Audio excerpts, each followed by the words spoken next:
Okay, guys, welcome to CrohnsCast Live. We are live tonight with Iron Mike, as you may know him on Instagram, and he's got a really interesting story. We're going to discuss that at length. I've been pre-briefed, and we'll chance to talk a little bit about fitness as well and how that has helped along the way in ensuring health, happiness, and all of those things. So without further ado, guys, I'm going to welcome Mike into the room. And Mike, if you just want to introduce yourself. Yeah, hi, Mike Lisenchuk from Vancouver Island. Got diagnosed with severe Crohn's 3 years ago and had a full removal of my colon with possibility of a reversal of the ostomy bag. Yeah, I mean that's 3 years. That's a very short time period as well to go from diagnosis to like a full colostomy. So what, if you could just touch on a few things for us, like what was your life like prior to diagnosis, and then your journey up to being diagnosed? What was happening?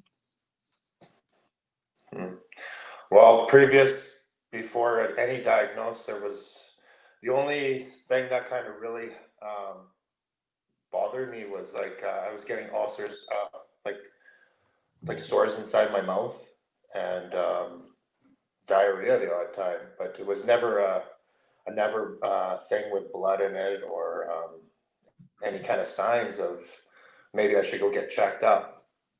So there was no signs of, I didn't even know what Crohn's disease or any of these symptoms were at the time. I thought I was living a healthy life leading up until I got sick. Yeah, and then all of a sudden, some weird things were happening to me, and went into the hospital, and I was admitted for about 2.5 months.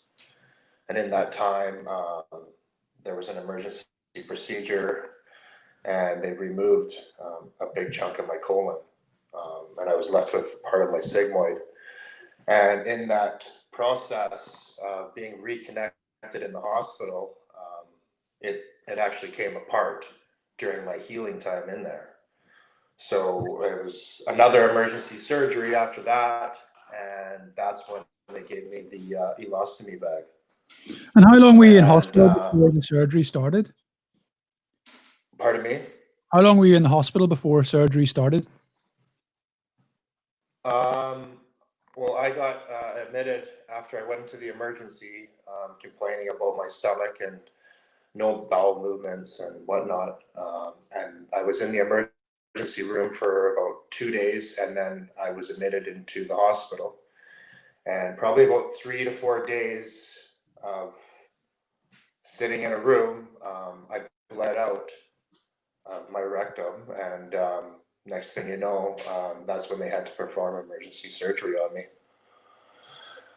So how did you take that? How did you take that news? Like, was it something you were sort of in the back of your mind expecting, or was this like just right in the face out of the blue? Oh no. So like, I had no idea what was happening. I had zero idea. I remember waking up and like being dragged through the puddle of blood back to my bed, and the next thing I woke up out of surgery. I think they had me in like shackles and stuff like that. Like it was really intense.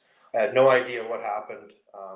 I woke up and I see my stomach was cut wide open with the bandages and whatnot. I still had no idea what happened, because before this, in the room that I was staying in, I would just get up and try to go to the bathroom, and that's all I was doing.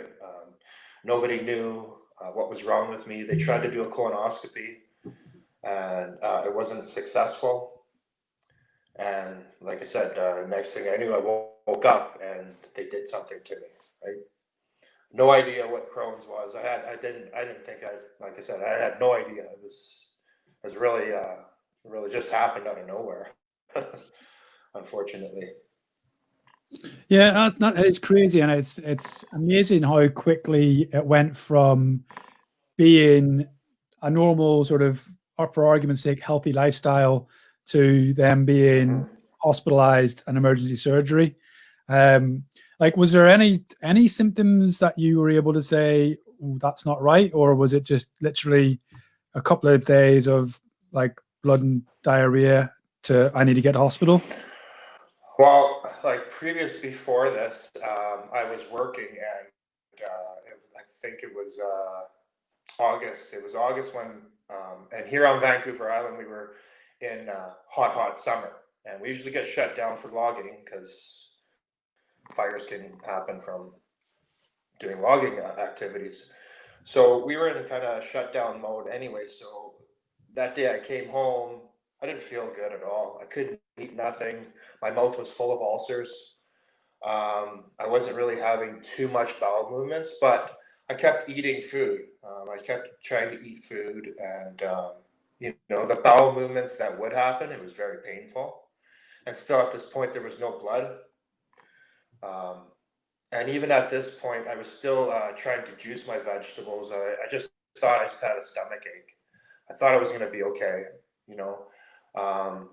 And even at that time, I was juicing raw beets, and raw beets just kind of go through my system, and it comes out red, right? And I did have like a kit to take a sample of anything coming out, and when I took the sample, I brought it in.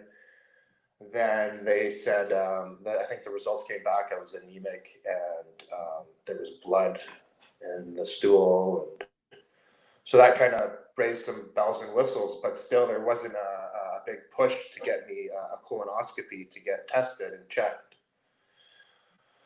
So I think a couple of days of that and trying some home remedies and, everything, trying home remedies was my best thing.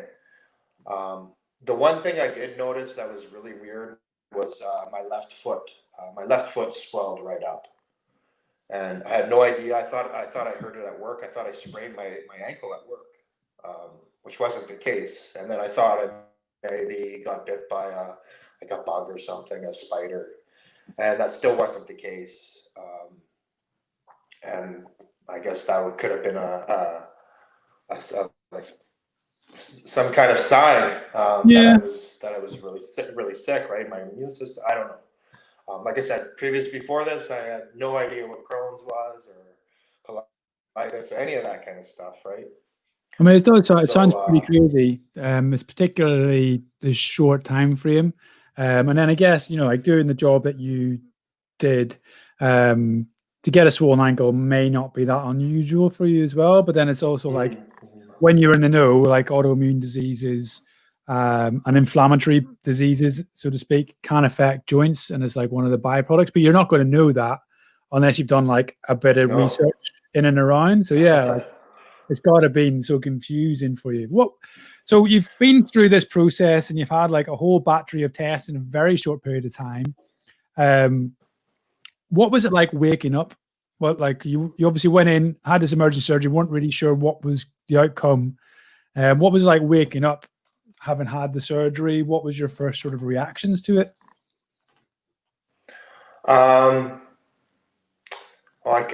When I first woke up, I had a really hard time breathing. That was probably the biggest thing, and not being able to move, not being able to. And at the time, this is really weird too, because the hospital I was in was being like taken down. They were tearing down the hospital, and the new hospital was like across the street, and it was being built. And I was in the process of being moved from this hospital to the new hospital. So when I woke up, I had no idea where I was, and I basically woke up in like an empty floor on the hospital with like a couple nurses, and it was really weird. It was super weird. I didn't have a lot of family around me either. I had my mom come up for a visit, but there wasn't a whole lot. So when I woke up, it was pretty weird, right? And was this on Vancouver Island still? Yep. No, they most of my family lives in Ontario. So it's tough. It's tough, right? and I was married and I have a child. So yeah, so they were around a little bit, but yeah, life goes on even though a guy's sick, right? Things still go on, and just I guess the people I was surrounded by, things business as usual, even though I'm sick in the hospital. But you know, So what was life so like yeah, adjusting to having an ostomy? How did you find that difficult? And like interaction with people, like how was life initially getting used to that ostomy? uh, well, it took a while. So like, I think it was about 63 days I was in that hospital. And then I think it was October sometime when I left. And even then, after I got out of the hospital, I still had to go see my surgeon to get like a full diagram drawn on what they did to me, because it still didn't set in. Like the ostomy bag, it was still a new thing, and still unsure how to change it. I didn't like it. Uh, I had nurses coming to my house to help me change it, to train me how to change it. And my biggest thing was, I guess I have this thing for life, kind of. They said there was a reversal surgery in a year's time. But my biggest concern was, how am I going to live with this? How am I going to continue on my life? How am I going to get back to normal was always going Yeah. through my head. And the stuff that they gave me for like the ostomy care and the supplies was hospital grade stuff. So at that time I was like, oh, this stuff is there's got to be something better, right? There's got to be something better than this hospital grade stuff. Just to that's in my mind. I still had no idea about any of the products out there, and that was a huge turning point, was finding the right products for me, and gave me the confidence to get back out there and to regain my life. And what sort of process did you go Just through to find this new stuff? Like, how did you end up finding it? Was there like, did you find you referred to new people, or was it through chatting to people, or how did you find it? yeah. So there was a nurse that I heard about, and she was really involved in ostomy care. So I made an appointment to go see her, and she hooked me up. She hooked me up with everything that I needed for my body type, and also I was like introduced to like a stealth belt, like a belt that's holds everything together basically. And that was my turning point. That was my big turning point, was having that belt. And what was your main And it concern was with the more like ostomy? So, because you my main mentioned returning to concern normal. at that point was just having this apparatus on my stomach. It was so like my father died of colon cancer 15 years ago, and he had a colostomy bag. And when he came out of the hospital, it was like I've never been involved in that. I've never seen it, and the way it went for him, it wasn't a good procedure. It was very messy, and so I had that in my mind, right? I guess it's kind of a stigma that a lot of people know or they think about ostomies or colostomy bags.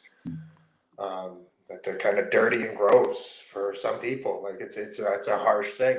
Um, so me wrapping my head around everything that I've been through previous before that, and now I have it.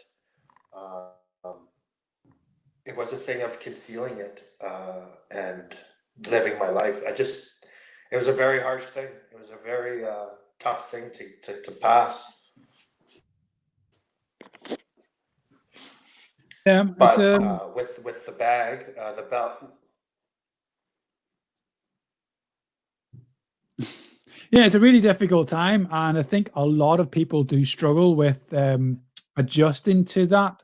And like for argument's Mhm. sake, you are a very just from having met you and seen your profile, um, a very physical guy, and I guess this can feel like you're almost having a loss of your physical ability, which can be a real, like, that's a real game changer, to Right. have that just thrust upon you. So you've done like an immense job to sort of get through that, and I just wondered if you'd be able to touch on like what sort of things did you turn to help you cope?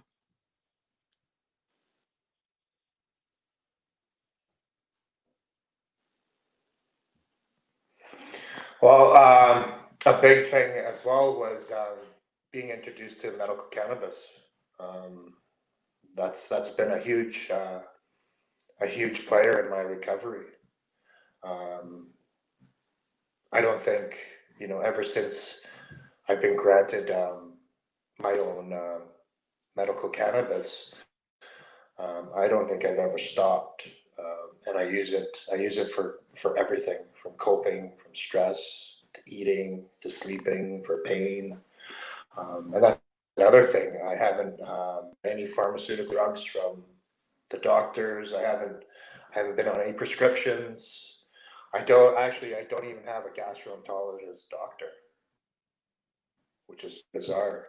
And do you feel more or Took less about symptom two free? years after I got out of the hospital. Sorry, what's that? I was just saying, do you feel somewhat symptom free whilst taking this course of medicinal uh, what is it? Medicinal marijuana, is it?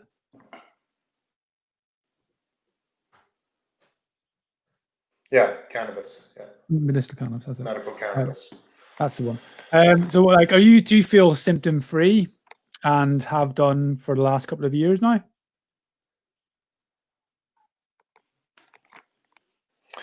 Yes, I don't have any symptoms anymore. The odd time I'll get like a small little ulcer, like inside my mouth, and that kind of I don't know if that reflects on going back to Crohn's or any sort of thing like that, but it's nothing like it ever was before. Um, the only other thing that does happen is a blockage or an adhesion blockage inside my intestine. I've had a couple of them. I've had a couple where I didn't need emergency treatment. The last one actually I had right before the COVID virus hit really hard here, and I was fortunate enough to get that dealt with right away. Unfortunately, that's the only issue that I do have is a blockage. Whenever it happens, it's not controllable. It kind of happens. But I do have some supplements that kind of are good for your intestines, and they try to help your adhesions and your scarring inside your intestines.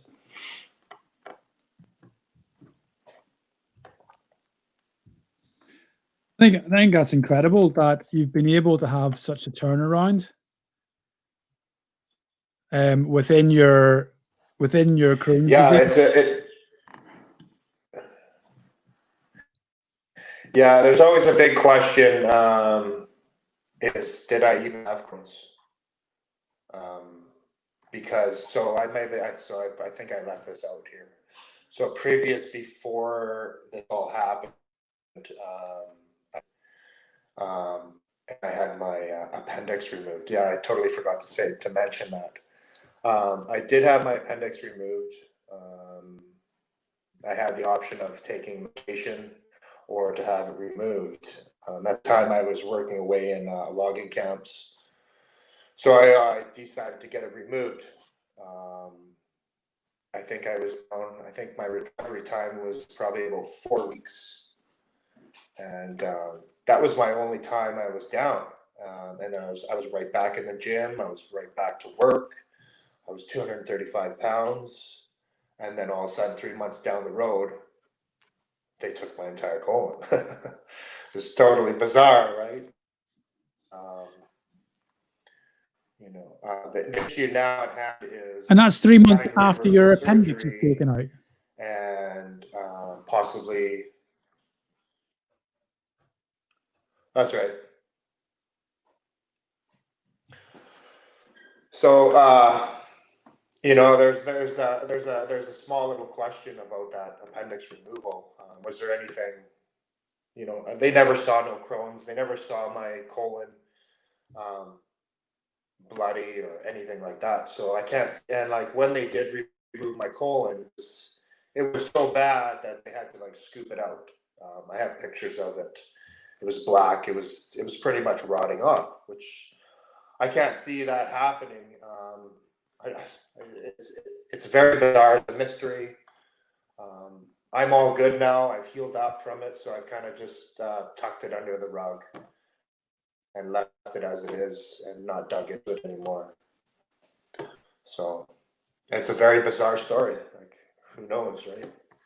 Yeah, no, mate, it's crazy. Like like I've mentioned this a couple of times, the time frame is exceptionally short, and all the little bits and pieces of the jigsaw puzzle that you're explaining there, it is exceptionally complex.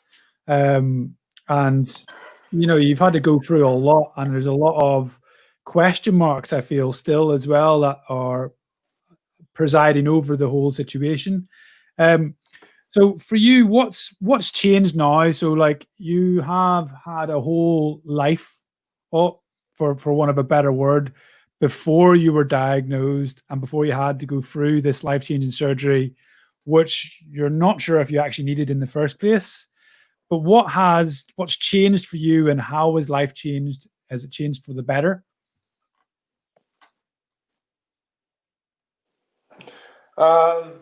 Yeah, I'm not. Yeah, so since this, I did try to go back to logging, falling trees, and physically, I can't work like I used to anymore. And that job, you have to be 100% physically able to go and work very, very hard. So since last July, I've pretty much retired from logging, and now I'm just taking care of myself, doing some online businesses, and just trying to make it through. So, I mean, it's changed. It's changed quite a how bit. how did you arrive at the decision to stop logging? What was the main factors that made you decide you need to change your career?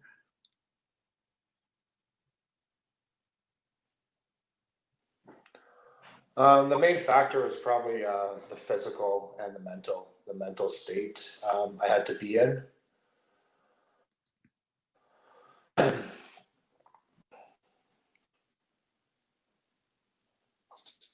And did this change your relationship and things? You mentioned you've got a daughter and stuff. Like how did they manage, or how has your relationship been with them through this process?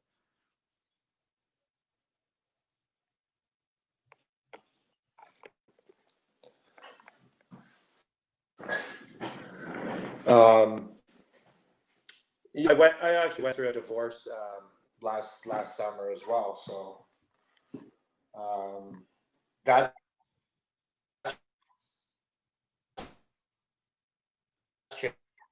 changed quite a bit. It's kind of waking up here.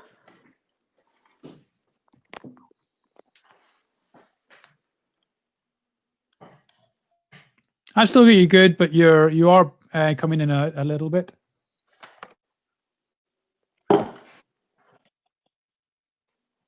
You can still hear me good? Yeah, I can still hear you good. It's just there's a bit of delay, and every so often you might cut in and out a little bit.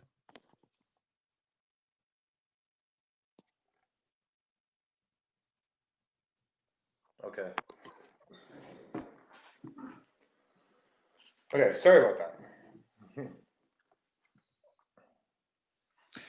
So you've been through it all, really, haven't you? It's been a crazy few years, but you've moved across now into the sort of fitness industry. Can you talk about your decision to move in that direction?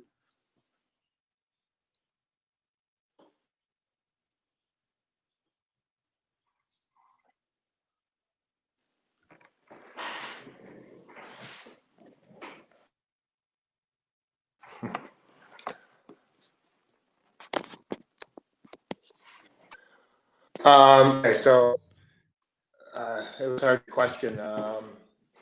I think how things really changed for me with the fitness and getting back into it was how it all first started was preparing for my surgery, the reversal surgery. And I knew it was going to take a year for the surgery to be available for me. So I basically just trained my butt off to be can. Just to put that in my mind that when I did have the surgery, I would recover very quick. I was working down, training my butt off every day, eating as healthy as I can, eating all the right foods that my body can process. I was going very, very hard. And then I was kind of slapped with a divorce, so to speak. So another kind of downgrade. And at that time, I was in the process of going to have my surgeries. And the surgery wasn't going to be an easy one because they had to open me up again. I was hoping they would do laparoscopic surgery and open my stomach again and the reversal. So that was a huge thing to put on my plate, and moving, and I just couldn't see it in the future of having this reversal in the state I was in, and all the new things coming to my life at that time. So I didn't go and do it, and I needed my strength. My physical and my mental strength to get me through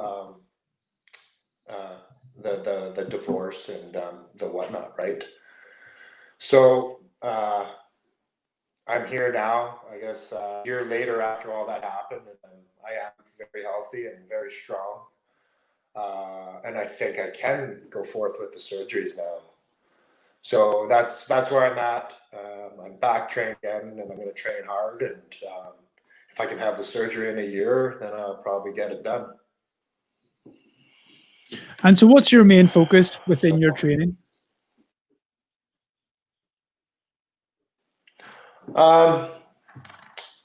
Probably mostly strength training. I'm not trying to go on any. It's mostly strength training, and mental training is a huge thing. And what is it in particular, sort of mental training wise? What is it? What are the sort of things that you do? Doing every.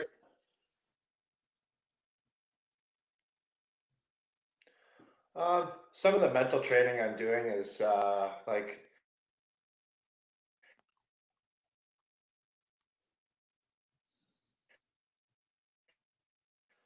self-meditation.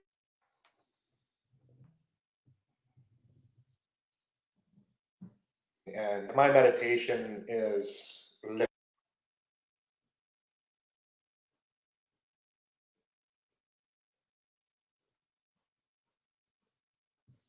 Okay, guys, we seem to have lost Mike temporarily. We will get him back up and continue with the conversation. If you just bear with us for a few moments.